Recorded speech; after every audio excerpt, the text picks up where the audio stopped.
Hello guys, so welcome to today's show. My name is CHUKS and you're on JFL TV, the home of football. So if today is the first time we see our program, for you to bring you the latest Arsenal news updates as they drop all over the world. So for now, we'll start with today's news.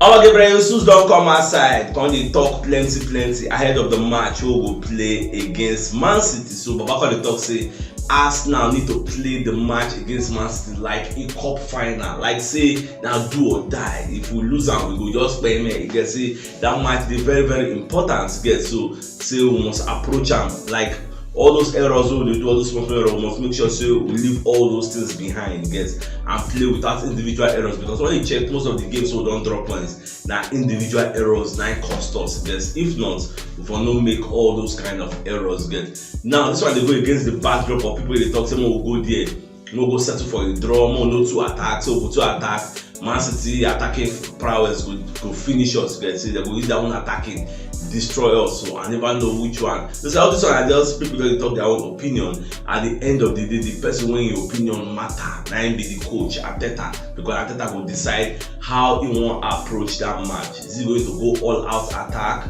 Is he going to go there and reserve himself, maybe play counter attack? Is he going to go and pack the boss and never really? Now when we see the lineup will give us an indication of what's in there for the guy mind on how he want to set up. So we'll just watch. You should think about what the Jesus they talk. So we'll go there and play like a cup final, do or die, and make sure say other points for that place, because 3 points in that place will keep our hopes alive. Because it means Man City will get 2 outstanding match and we'll be 8 points ahead of them. So even if say them win their 2 outstanding match, they'll still be 2 points behind us, and we'll get like maybe 5 games to go. So anything can happen. So let's keep our fingers crossed. Alright, so Ramsey don't apologize for that in error for those who know they are aware. So you don't apologize, someone and no vex, say make that kind of error, because when you watch that thing, if I watch me personally, if I watch that thing again, it will make me the vex, because instead of putting the pass forward, you had 2 options by the side where you go give the pass. Once you come put your head, say now this place it must be, yeah. But the guy don't apologize, she has no vex, and that is why I make Arteta self come and say mistakes are part of football. A lot of people expect Arteta to castigate the boys, to shout on them, but you know say by the time you shout on them, the more it will affect their own psychology. So you need to protect them. That's why Arteta they protect them, let everybody know say I am still in love with my players. They've done greatly this season. Mistakes is part of football. If you don't do mistake, you don't go learn, you don't go grow. You get so most of the things we don't do for life we make us grow now through pain. You get you grow through pain. You fail your way to success. All this kind of mantra we go to hear. And so my prayer be say let these individual errors come to an end. You get make you know they happen again. That's why you are professional. That's why you are paid the big bucks. You can't be making schoolboy errors. Errors will be say normal if you dey for academy, they will tell you say when you have super out profit player like this when they free, no need to they put ball go forward now. She na must. So that's the thing. Somebody don't accept the apology and let's move.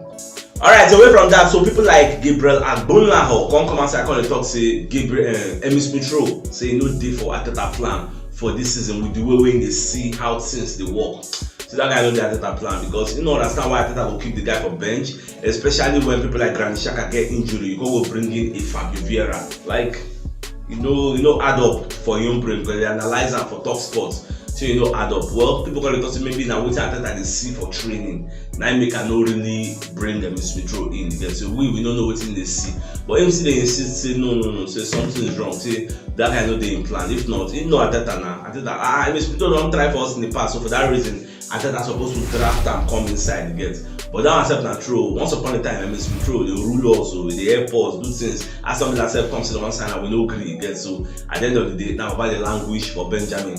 Now, not believe him. Even Charles Watt said, come inside, they share the same opinion. Say there is definitely something going on between Emi Smith-Rowe and Arteta. We make Arteta never really play this guy, because what would they expect as Granit Xhaka is injured? Then maybe Emi Smith-Rowe will come in from the middle of the back. But Emi Smith-Rowe, Fabio Vieira, they lack the physicality we need. That is the cocoa, and that is why I always say we have squad depth problem. Look at how we are debating on replacing a Granit Xhaka, a physical powerhouse, with Emi Smith-Rowe and Fabio Vieira. Look at the arguments again. We are not talking of replacing them with maybe say yes, Milinkovic-Savic or Casado that is in our bench. We are talking of Emi Smith-Rowe and Fabio Vieira. How will they give you that needed physicality? It isn't everything that they do flair. this is the EPL and you're middle of the pack, the injury, you must have some level of physicality there. Otherwise, they will run you ragged in the middle of the pack. So when I see this kind of argument, I'll just smile and say, I don't come out talk. We lack adequate squad depth. We just have the numbers, but we don't have the quality. So for me, that's my own take. I don't know what you take. What you see about replacing Granit Xhaka with people like Fabi Vera and Smith Rowe? Where is the physicality? Alright, away from that, so because they say Newcastle they plan £30 million fee to buy Kylian Tierney. They are very, very serious because we all know Kylian Tierney is out of favor. He gets for Arsenal. Don't be saying no good though. Don't say we don't need that, but we need him as a squad player. You get because if Zinchenko they fit 99.9% of the time, Arteta will use her. You get unless maybe something's up, they'll come bring in Kylian Tierney because of the tactics and the style of play where Arteta they deploy. That is why Kylian Tierney no dey see much game time. Don't be say Kylian Tierney no good in your own way, you get. But because of the setup, that is why things can be different, and it is unfortunate because I remember in the past when they talked to this guy will be Arsenal captain because even they play, they put passion, they play for us, go. And you know they really make errors like that. And even for that left side, that place they hardly become an outlet for people to use. But Zinchenko they say normal, Baba go enter midfield, when they play 3-2-4-1. So that's one self. When they make anybody really very, very fast. If you go handle Gabriel Magalhaes 1-on-1. And those people they forget, don't see when Gabriel Magalhaes and Saliba they play. Now Saliba now be the cool-headed player. Now he read the game well. Again, he's like a sweeper. If Gabriel Magalhaes go front, don't do anything. Saliba go up and clear everything. Counter. Saliba they very, very pacey. But now Saliba are holding now. So God bless him. Saliba holding. Magalhaes are holding. God bless him. Magalhaes now I come with the cool-headed person. I come with the most experienced get because he has played more games and holding his rusty. Oh, it's just unfortunate, but these are the players we have and we have to support them. We don't have any other choice. Again, even if they make errors, this is the player we have. Alright, so many people got Sky Sports, they can't come outside, they analyze Leandro Trossard's new role again, especially when it comes to this Granit Xhaka with him missing. When you watch the last match you play against Southampton, 50-something minutes, just 10 minutes after we don't enter the second half, I think I can't come out Fabio Vieira controlling Trossard. Trossard can't play in place of that Granit Xhaka. So people got to talk say, is it because we need a goal? That is why he made that move, or maybe it is a new role he's trying to test Leandro Trossard just in case maybe people like Granit Xhaka know they fit enough to play against Man City. They will play our normal first 11. They will control in the Trossard in place of people like Vieira or Smith Rowe can play that Granit Xhaka role, so that the midfield will get maybe Trossard, Partey, and Bodegaard. Get so I don't know. Some people are talking about the new role we have the test and they work very well. Because when Trossard enter, he changed the game. He almost got 7 hit back. So I don't know how that takes him. So against Man City, but see the downline and see the bad parts now. If we chop 2-0, who will come bring from the bench? Because I always felt Trossard coming in from the bench, at least it give us an outlet. Personally, me, you get. I know they rate some players who like they rate them, like people like Nelson, people like Smith Rowe, people like Nketiah. For me, they are not people ideally Arsenal should be depending on. Not just because transfer window never open. By the time we buy some players, we want to see what's in the CC. We won't buy some kind of men or then this one, they no go see game. Remember when I Smith Rowe see game time before that they praise and ask something that won't buy and nobody. I said no salad. Now you are enter first level and I know they see him. No first level, no see him again. Why? Because we bought some players who can be ahead of him in the pecking order. The same way I'm looking at all this Nelson, all this like when they rate them so high. For me, they are just average for me. Yes, and they believe someone transfer when they don't open now. We buy some kind of players. You know what they call these people now? Imagine we buy a Musa Diaby, they call Nelson. So that's the way me, or you buy a Rafinha, they call Nelson, say, oh, you put Nelson, but Rafinha go there. So that's the way me they sit in. So I know they rate them highly. I apologize, or maybe for now, I love them too much. For me, it's not the case for me. So that's why they look say, if we chop 2-0, I would prefer say Trossard day from bench to come in and chase things than say Trossard don't tire. So don't tire, everybody don't tire, call the chop 2-0. Who will you look at the bench and say, okay, against Man City, let me bring in somebody to come and try 1 or 2. Again, that's where me I'm coming from. That's why I don't subscribe, say make Trossard starts with you don't play with your hand in the first half. Get it can work for us and it can go negatively. Get if you work for us, say we play all our hand and we call the score them, knock them 1-2 back. The second half, come pack the boss. Then look at because if they analyze they give your permutation positively, also look at the negative side. What if first half they can't give us back? We can't need somebody from the bench. I look the bench, they see Giorgio, they see Kylian Tierney, and those who are going to score, and they don't create the chances. we look. So that's the way me I see things. Again, I don't know how you see it. So what do you think? Do you support playing a Trossard in the first half, with all our Gabriel Jesus, Saka, Martinelli, or putting him on the bench? Maybe you can play Smith Rowe in the midfield, or whoever else you want to play in the midfield, or even play the Jorginho, Partey, Odegaard in the midfield. Then bring in the Trossard in the second half. Look at all these different variables. What do you think? Alright, Dean Jones also will be one of the journalists with out there. Don't come and say Arsenal will spend £55 million on Rafinha. Come keep him for the bench. That's more reason why Arsenal feel buy Rafinha of Barcelona, because Rafinha they really available to move, because in which Xavi gets issue.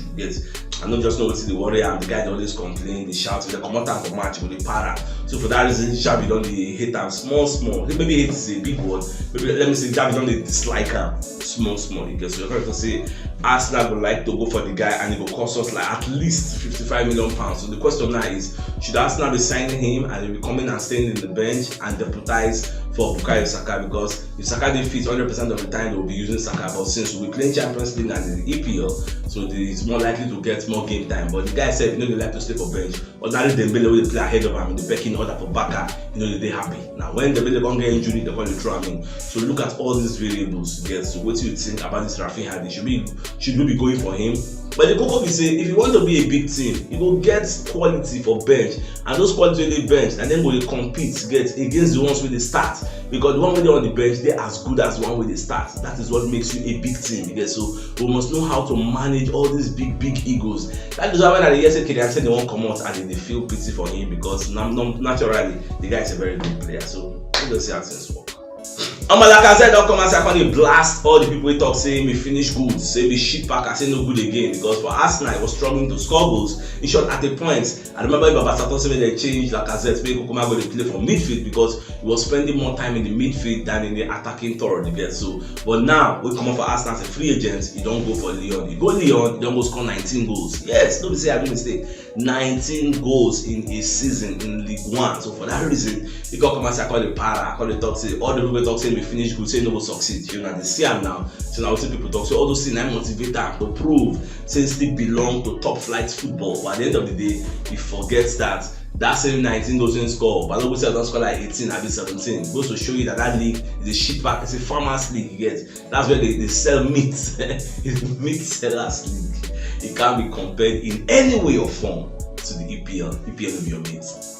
Alright, Gary Neville said don't come outside on the tell Arsenal say, see, for this Etihad una dey go, una no get anything to lose. So go there. In short, una dey go there, una no supposed to play under pressure, because everybody expects Man City to beat you. You get, so that one alone don't come out the pressure from una body. And Man City need to win. Now they need to win. You get, a draw will still be okay for them, but they really need to win to make a statement. So una men just go there and play una best. At least if you are not there under pressure, because this is a match for the first time in a long while. This is a match everybody expects you to lose. Unlike the rest, so they say everybody expects you to win. You now go there and go and draw or go and lose. All those kinds of things. Now they make people vex. If Arsenal lose against Man City, nobody will really find out surprising. It will not be news. But if Arsenal win, it will be a very big news. That's what we're talking about. So just keep your head down and go there, play well. Like everybody says they talk, play it like a final, but don't go and overdo it like Paul Messi in the talk. So go there, don't go and play to win. Like everybody get their own diverse opinion. Which one Arteta will talk, but everybody they advise Arteta. Well, till we see the lineup, we'll know how we'll set up. For me, ideally, I would say the middle of the pack, a Jorginho, Partey, and Odegaard will surface for me. But who knows? We'll just watch.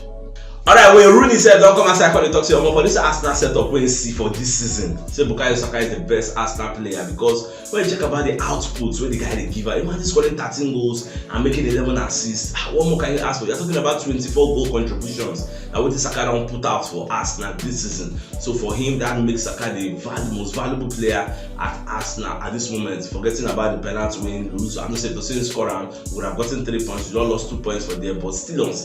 When I still remember all the great things, the matches won, goals scored, assists made, when you don't do for us this season. For that reason, you go help and forgive him for that penalty and let us move on and stay our star boy. Then apart from that, Rooney constantly talks to make Arsenal not leave the Etihad with regrets, because it don't happen to him in the past. Remember 11 years ago, according to him, 11 years ago when they pursued the league title, then they 3 points ahead of Man City, and at the same time they can't get match for City. Then with 3 games to go, 3 points ahead, 3 games to go. Then they can't go Man City. They can't go play to get a draw. They don't play to attack. They go there, see they won't draw. At the end of it, the Man City win them 1-0, and it was a cross and nod. Now Vincent's company 9-0 the ball and he enter. So Man City later won the league that year. But when they can't go back to Old Trafford, they can't regret say, why didn't we play to win? Why didn't we attack? If we had attacked, maybe we could have won. So all those kind of regrets after the match, so the kind of regrets. So you can just say for us, I'm not going to make the same mistake. If I won't go there, if not to attack, when I go attack, anything will happen may happen. But if not defend, if I still go defend, can't lose. So what's the point at the end of the day? So, but at the end of the day, now Teta, now get the decision to make because now coach is the fire, don't be players, don't be pundits. So now he will decide what's in go killer or what's in go pepper. So at the end of the day, we respect his opinion. The Rooney never finish. Rooney got to talk say, see for this Arsenal setup, now only Saliba, now in for talk say go fit match maybe Haaland, but the team say Saliba no day because Saliba, when it comes to pace, when it comes to aerial prowess, when it comes to reading the game, when it comes to power, anyone Saliba go fit match Haaland one-on-one. So imagine Haaland fighting battle with Rob Holding, how it will be. Even Gabriel Magalhaes is going to keep Haaland. I remember 2 of them on this season. They almost got a penalty with power, everything. And you say, I don't know how it will be. So now Saliba for a day, calm-headed, free handle the guy, but who knows? We'll just watch. For me, that match, I don't really get high hopes like that, but I'm available to be surprised. So my dear Arsenal fans, if you know what yesterday, you should check the top left corner of the screen. You'll see the thumbnail. Click on so that you get all Arsenal updates as they drop all over the world. So CHUKS signing out. Enjoy the rest of your day and get out.